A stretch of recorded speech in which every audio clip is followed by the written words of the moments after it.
RLD और BJP की deal में क्यों हो गया बदलाव? क्या है इसके पीछे की इनसाइड स्टोरी? हम आपको बताते हैं।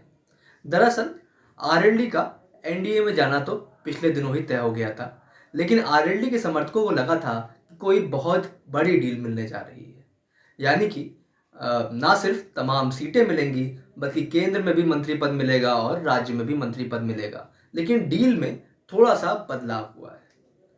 आरएलडी से जुड़े सूत्रों की माने तो जो डील फाइनल हुई है उसमें 2 सीटें आरएलडी को दे दी गई हैं। उस पर आरएलडी ने कैंडिडेट भी घोषित कर दिए, यानी 2 सीटें बागपत और बिजनौर। वहीं आरएलडी के समर्थक चाहते थे कि कम से कम 3 या 4 सीटें मिलें, क्योंकि पहले भी यह अंदाजा लगाया जा रहा था कि मुजफ्फरनगर, हाथरस, अमरोहा या मथुरा में से कोई तीसरी सीट दी जा सकती है। खास तौर पर अमरोहा को लेकर ज्यादा उम्मीद थी। इससे पहले जब जयंत चौधरी यानी कि जब आरएलडी समाजवादी पार्टी के साथ अलायंस में थी तो मुजफ्फरनगर सीट एक ईगो का इशू था। तो ये लगा था कि जब वो उधर जाएंगे तो शायद ये इशू सुलझ जाएगा, यानी बीजेपी दे सकती है। लेकिन बीजेपी ने मुजफ्फरनगर सीट तो नहीं दी, लेकिन बिजनौर और बागपत सीट आरएलडी को दी है। आरएलडी के समर्थकों को उम्मीद थी कि उसके बाद ये भी उम्मीद थी कि राज्यसभा को भी कुछ मिल सकता है, यानी कि ना सिर्फ 3 लोकसभा मिलेंगी बल्कि राज्यसभा में भी आरएलडी को मिल सकता है। तो राज्यसभा चुनाव भी बीत गए, आरएलडी को राज्यसभा में तो नहीं मिला। तो कुल मिला के जो डील अभी तक दिख रही है वो ये है कि 2 सीटें आरएलडी को लोकसभा में लड़ने को दी गई हैं, यानी कि बागपत और बिजनौर। इसके अलावा आरएलडी का एक एमएलसी भी बनाया जाएगा।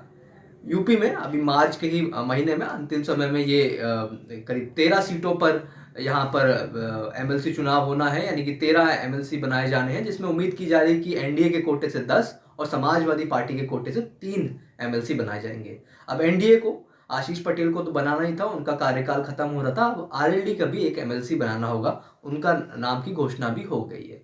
यानी अब कुल मिला के आरएलडी को 2 सीटें लोकसभा की, एक एमएलसी पद अभी दिया जा रहा है। सूत्रों की माने तो आरएलडी को एक मतलब यहाँ की यूपी में एक मंत्रालय भी मिल सकता है, यानी आरएलडी के 9 विधायकों में से किसी एक विधायक की किस्मत खुल सकती है और उसको यहाँ पर मंत्रालय भी मिल सकता है, यानी वो मंत्री बनाए जा सकते हैं। हालांकि जयंत चौधरी कब मंत्री बनेंगे ये संभव मतलब अभी तो कहना आसान नहीं है, लेकिन ये संभावना अब लोकसभा के बाद ही लग रही है। यानी केंद्र में एक मंत्री आरएलडी का हो जाएगा, प्रदेश में एक मंत्री आरएलडी का हो जाएगा।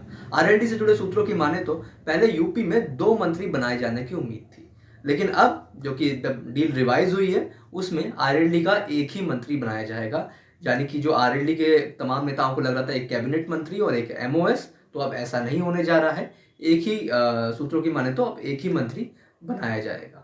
तो ये आरएलडी की डील में थोड़ा सा बदलाव होने से थोड़ा असमंजस में जरूर हैं आरएलडी के समर्थक, क्योंकि उनको लगता था कि और बड़ी डील हो सकती थी। लेकिन बीजेपी नेगोशिएट करने में थोड़ा सा बीजेपी ने एक तरीके से अपना एक्सपीरियंस, अपना तजुर्बा रीजनल पार्टीज के साथ जो इस्तेमाल करती है उसको किया, और कम पर यानी एक कहा जाए तो कि यानी कि जो एक मिनिमम कॉमन बोल दिया जाए, यानी कि दोनों तरफ से जो एक तरीके से एग्रीमेंट बनता है उस पर आरएलडी को एग्री करा लिया कि आपको तो यही डील देंगे।